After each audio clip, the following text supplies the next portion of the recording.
जय माता की जय श्री श्याम। आप सभी का आनंद शाडिल्य चैनल पर हार्दिक स्वागत है। साथियों, आज बहुत ही महत्वपूर्ण जानकारी लेकर उपस्थित हुए हैं। यदि आपने इस वीडियो को पूरा देख लिया तो जो भी आप अपने इष्ट देवता की या इष्ट देवी की या किसी भी देवी देवता की पूजा करते हैं तो उसमें कोई भी त्रुटि नहीं होगी। इसलिए इस जानकारी को अवश्य सुनें। पूजा विधान किस प्रकार से करना चाहिए और पूजा में किस किस चीज़ की सावधानी रखनी चाहिए, आज संपूर्ण जानकारी पूजा विधान के बारे में होगी।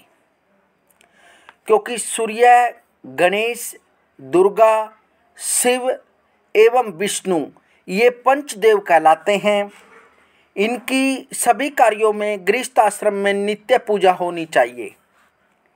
इससे घर में धन, लक्ष्मी व सुख प्राप्त होता है। गणेश जी और भैरव जी को तुलसी नहीं चढ़ानी चाहिए। दुर्गा जी को दुर्वा नहीं चढ़ानी चाहिए।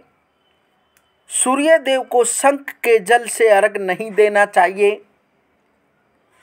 तुलसी का पत्ता बिना स्नान किए नहीं तोड़ना चाहिए।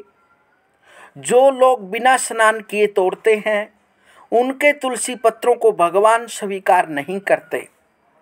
रविवार, एकादशी, द्वादशी, संक्रांति तथा संध्या काल में तुलसी नहीं तोड़नी चाहिए। दुर्वा रविवार को नहीं तोड़नी चाहिए। केतकी का फूल भगवान शंकर को नहीं चढ़ाना चाहिए। कमल का पुष्प 5 रात्रि तक उस पर जल छिड़क कर चढ़ा सकते हैं। बिल्व पत्र 10 रात्रि तक जल छिड़क कर चढ़ा सकते हैं। तुलसी की पत्ती को 11 रात्रि तक जल छिड़क कर चढ़ा सकते हैं। हाथों में रखकर हाथों से फूल नहीं चढ़ाना चाहिए। तांबे के पात्र में चंदन नहीं रखना चाहिए। दीपक से अन्य दीपक नहीं जलाना चाहिए। जो दीपक से दीपक जलाते हैं वे रोगी होते हैं। पतला चंदन देवताओं को नहीं चढ़ाना चाहिए। प्रतिदिन की पूजा में मनोकामना की सफलता के लिए दक्षिणा अवश्य चढ़ानी चाहिए। दक्षिणा के अपने दोष दुर्गुणों को छोड़ने का संकल्प लें, अवश्य सफलता मिलेगी और मनोकामना पूर्ण होगी। चरम पात्र या प्लास्टिक पात्र में गंगा जल नहीं रखना चाहिए। स्त्रियों और शूद्रों को शंख नहीं बजाना चाहिए। यदि वे बजाते हैं तो लक्ष्मी वहां से चली जाती है। देवी देवताओं का पूजन दिन में 5 बार करना चाहिए। सुबह 5 से 6 बजे तक ब्रह्म बेला में प्रथम पूजन और आरती होनी चाहिए। प्रातः 9 से 10 बजे तक द्वितीय पूजन और आरती होनी चाहिए। मध्याह्न में तीसरा पूजन और आरती, फिर शयन करा देना चाहिए। शाम को 4 से 5 बजे तक चौथा पूजन और आरती होनी चाहिए। रात्रि में 7 से 9 बजे तक 5वां पूजन और आरती, फिर शयन करा देना चाहिए। आरती कराने वाले को प्रथम चरणों की 4 बार, नाभि की 2 बार और मुख की 1 या 3 बार और समस्त अंगों की 7 बार आरती करनी चाहिए। पूजा हमेशा पूर्व या उत्तर की ओर मुँह करके करनी चाहिए। हो सके तो सुबह 6 से 8 बजे के बीच में करें। पूजा जमीन पर ऊनी आसन पर बैठकर ही करनी चाहिए। पूजा गृह में सुबह और शाम को दीपक, एक घी का और एक तेल का रखें। पूजा अर्चना होने के बाद उसी जगह पर खड़े होकर 3 परिक्रमा करें।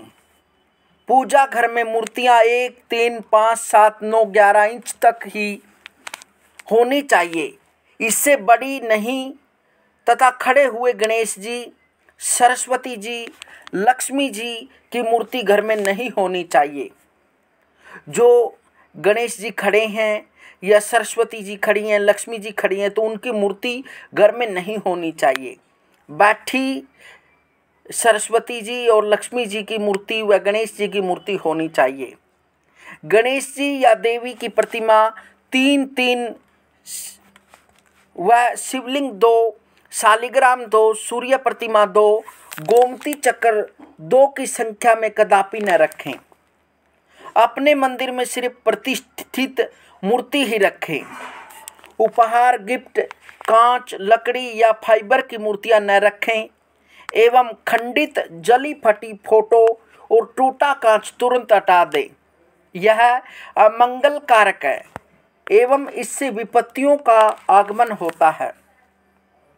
मंदिर के ऊपर भगवान के वस्त्र, पुस्तकें एवं आभूषण आदि भी न रखें। मंदिर में पर्दा अति आवश्यक है। अपने पूज्य माता पिता तथा पितरों का फोटो मंदिर में कदापि न रखें। उन्हें घर के नैऋत्य कोण में ही स्थापित करें।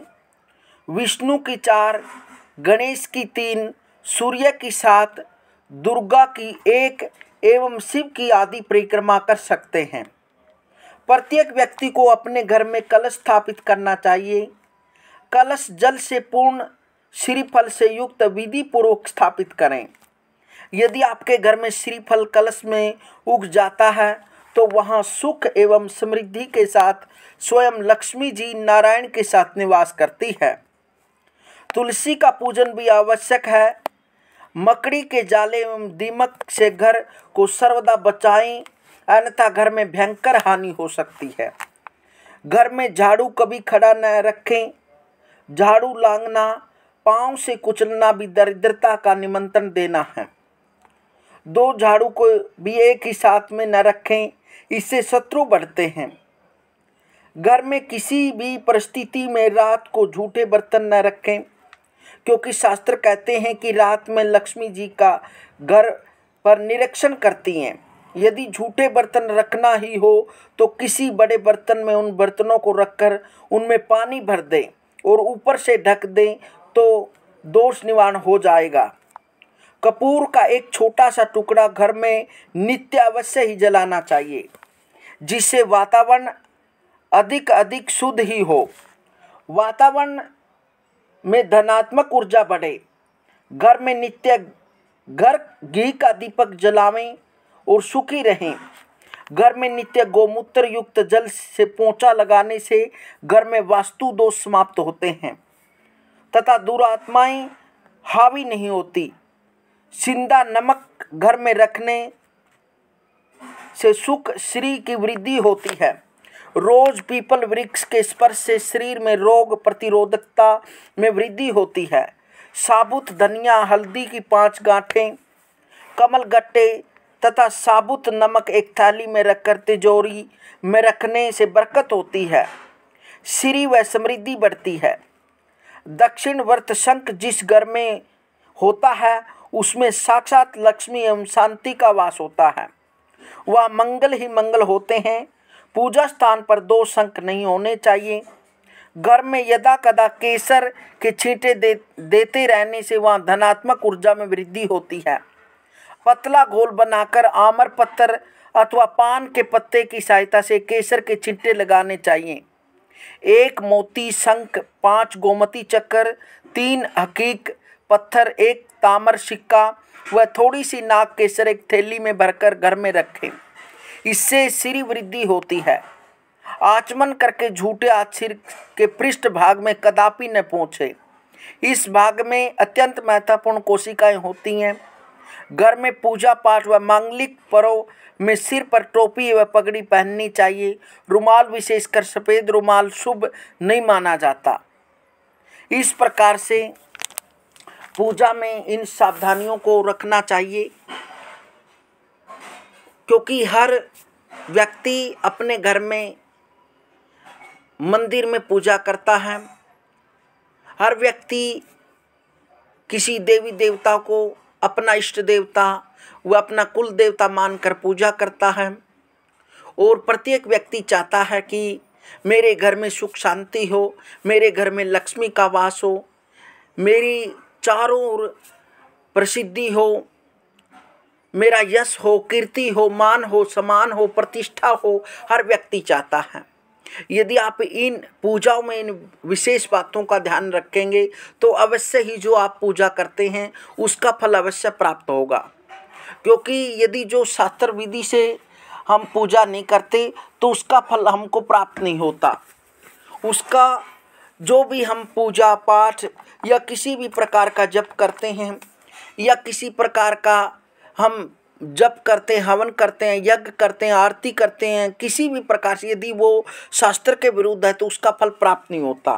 क्योंकि शास्त्र कहते हैं यह शास्त्र विधिम उत्सृजय वर्तते काम कारतः न स सिद्धिम वाप्नोति न सुखम न पराम गतिम।